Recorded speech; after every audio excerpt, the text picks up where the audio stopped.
Hello everyone. अभी हम लोग डिस्कस करेंगे साइंस और टेक्नोलॉजी में डिफरेंस और साथ साथ साइंस और टेक्नोलॉजी का सोसाइटी के साथ रिलेशन।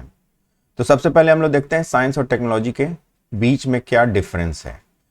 पहला डिफरेंस है science is knowing and technology is doing. So science is all about knowledge और technology is about action. Technology का एग्जाम्पल्स है engineered tools, devices and processes. अब ये टेक्नोलॉजी बनता कैसे है? तो थ्रू इंजीनियरिंग। तो साइंस और टेक्नोलॉजी के बीच में आता है इंजीनियरिंग। साइंस के नॉलेज को हेल्प से इंजीनियर्स टेक्नोलॉजी का इन्वेंशंस करते हैं। अब इसका एक एग्जांपल देख लेते हैं। जैसे कि न्यूटन्स का जो लॉज ऑफ मोशन है एंड ग्रेविटी, उसका हेल्प लेकर हम रॉकेट बनाते हैं। तो रॉकेट क्या हुआ? एक टेक्नोलॉजी का एग्जाम्पल हुआ। Newton's law of motion and gravity एक साइंस का एग्जाम्पल हुआ। एक और एग्जाम्पल देखते हैं, जैसे इलेक्ट्रॉनिक सर्किट। इलेक्ट्रॉनिक सर्किट का यूज करके हम मोबाइल और लैपटॉप्स या फिर कंप्यूटर्स बनाते हैं। तो लैपटॉप्स और कंप्यूटर्स क्या है? ये टेक्नोलॉजी का एग्जाम्पल है। मोबाइल एक टेक्नोलॉजी है, लेकिन इलेक्ट्रॉनिक सर्किट और इलेक्ट्रिसिटी ये साइंस का एग्जाम्पल है। और दूसरा डिफरेंस, कौन सा स्किल है जो रिक्वायर्ड है साइंस के लिए और टेक्नोलॉजी के लिए? तो साइंस के लिए experimental and logical skills are required and technology के लिए problem solving, construction and designing skills are required. एक ऐसा ब्रेन जो लॉजिकल हो, क्रिटिकल हो, रैशनल हो, वो ब्रेन साइंस के लिए ज़्यादा सुटेबल है। और एक ऐसा ब्रेन जो प्रॉब्लम सॉल्विंग और डिजाइनिंग में अच्छा हो, वो टेक्नोलॉजी के लिए बेहतर है। थर्ड एग्जाम्पल है it deals with discovery. Discovery का मतलब हुआ ऐसी चीजें जो पहले से ही खोजी जा चुकी है, उसे बस दोबारा हम खोजते हैं, इसको डिस्कवर करते हैं। तो डिस्कवर का मतलब होता है ऐसी चीजें जो पहले से थी, लेकिन उसे फिर से हम जानते हैं या समझते हैं या सीखते हैं। इन्वेंशन का मतलब होता है technology deals with invention. Invention का मतलब पहले कभी नहीं था, ये इसे हमने बनाया, जैसे कि एरोप्लेन, मोबाइल, टीवी, ये सारी चीजें टेक्नोलॉजी का एग्जांपल है जो इन्वेंशंस है, जो पहले कभी नहीं था अब है। तो ये डिफरेंस हुआ डिस्कवरी एंड इन्वेंशन में। तो ये भी एक डिफरेंस है साइंस है टेक्नोलॉजी का मेन डिफरेंस। अब साइंस के एग्जाम्पल्स हैं physics, chemistry, biology, maths, social science, ये सब साइंस के एग्जाम्पल्स हैं। एंड इंजीनियरिंग के जितने ब्रांचेज हैं, जैसे civil, mechanical, electrical, electronics, biotechnology, bioinformatics, जितने भी इंजीनियरिंग के ब्रांचेज हैं वो सारे टेक्नोलॉजी के एग्जाम्पल हैं, टेक्नोलॉजिकल स्टडीज के एग्जाम्पल हैं, एग्रीकल्चर और बायोटेक्नोलॉजी के साथ। तो इस तरह से ये हम डिफरेंस देखते हैं साइंस एंड टेक्नोलॉजी के बीच। अब जो हमारा नेक्स्ट टॉपिक है वो है साइंस, टेक्नोलॉजी और सोसाइटी के बीच में क्या रिलेशन है।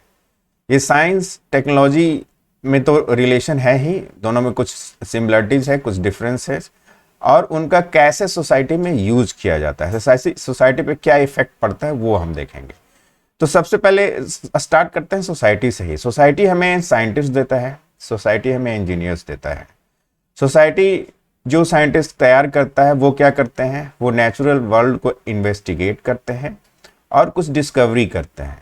उस डिस्कवरी को ही हम साइंस बोलते हैं, जिसमें truth, laws and theories about nature होते हैं।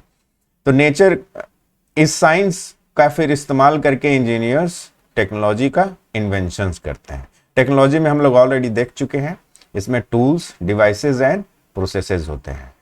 तो इस तरह से इन लास्ट में ये टेक्नोलॉजी जो डेवलप किया गया, इसका फिर से हेल्प लेते हैं साइंटिस्ट लोग। इसका एक अच्छा एग्जांपल है इलेक्ट्रॉन माइक्रोस्कोप या फिर टेलीस्कोप, जिसका इस्तेमाल करके साइंटिस्ट कुछ नई डिस्कवरी करते हैं। तो इस तरह से सोसाइटी ने हमें साइंटिस्ट और इंजीनियर्स दिया, इंजीनियर्स ने टेक्नोलॉजी का इन्वेंशन किया और साइंटिस्ट ने साइंस का डिस्कवरी किया, और ये दोनों अल्टीमेटली सोसाइटी को बेनिफिट पहुंचाते हैं। एक पॉइंट और यहां मेंशन करना होगा हमें कि टेक्नोलॉजी और साइंस में आपस में एक रिलेशन है। टेक्नोलॉजी साइंस को प्रमोट करता है और साइंस टेक्नोलॉजी को, ये एक दूसरे के कंप्लीमेंट्री है, एक दूसरे को सपोर्ट करते हैं एक दूसरे को। तो इस तरह से हमने देखा साइंस टेक्नोलॉजी और सोसाइटी में रिलेशन। अब कुछ एग्जाम्पल्स देख लेते हैं साइंस टेक्नोलॉजी और सोसाइटी का। सबसे अच्छा एग्जाम्पल साइंस का जो है, सब पहला वो लेते हैं हम लोग थर्मोडायनेमिक लॉज से। थर्मोडायनेमिक लॉज का हेल्प लेकर हम स्टीम इंजन तैयार करते हैं। स्टीम इंजन इंडस्ट्रियल रिवोल्यूशन का कारण बना। अगर स्टीम इंजन नहीं होता तो यूरोप में इंडस्ट्रियल रिवोल्यूशन नहीं आता और आज यूरोप इतना ज़्यादा डेवलप नहीं होता। तो स्टार्टिंग थर्मोडायनेमिक लॉज जो साइंस का था उससे हुआ और उससे स्टीम इंजन बना और फिर लास्ट में उस पर सोसाइटी पे इफेक्ट पड़ा, एक बहुत बड़ा सोशल चेंज आया इंडस्ट्रियल रिवोल्यूशन के रूप में।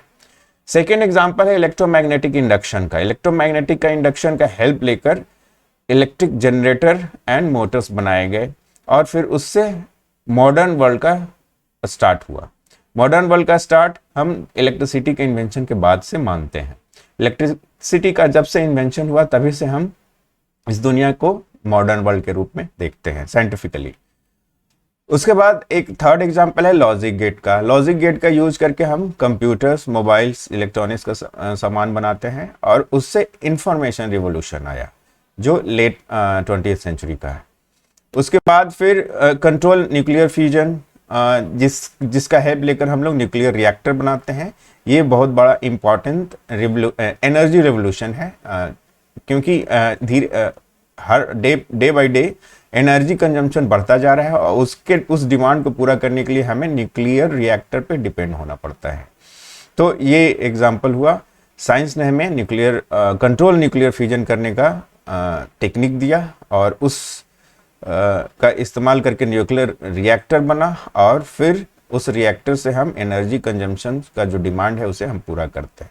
तो ये एनर्जी रेवोल्यूशन का एक एग्जांपल हुआ, लेकिन इसका एक निगेटिव इम्पैक्ट भी रहा है जो न्यूक्लियर वार के रूप में, जो न्यूक्लियर वार वर्ल्ड वॉर सेकेंड में यूज किया गया जो काफ़ी डिवास्टेटिंग था। तो उसे ऐसा कह सकते हैं कि साइंस और टेक्नोलॉजी का सिर्फ पॉजिटिव ही नहीं, निगेटिव इम्पैक्ट भी सोसाइटी पे पड़ता है। एक और लास्ट एग्जांपल हम लोग न्यूटन्स लॉज ऑफ मोशन से लेते हैं। न्यूटन्स लॉज ऑफ मोशन का हेल्प लेकर रॉकेट प्रोपल्शन का यूज किया जाता है। रॉकेट के हेल्प से हम पूरे स्पेस को एक्सप्लोर करते हैं।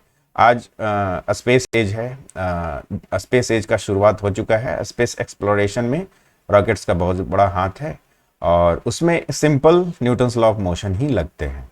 तो इस तरह से साइंस, टेक्नोलॉजी और सोसाइटी के बीच में ये रिलेशंस एंड ये एग्जांपल्स हमारे सामने हैं।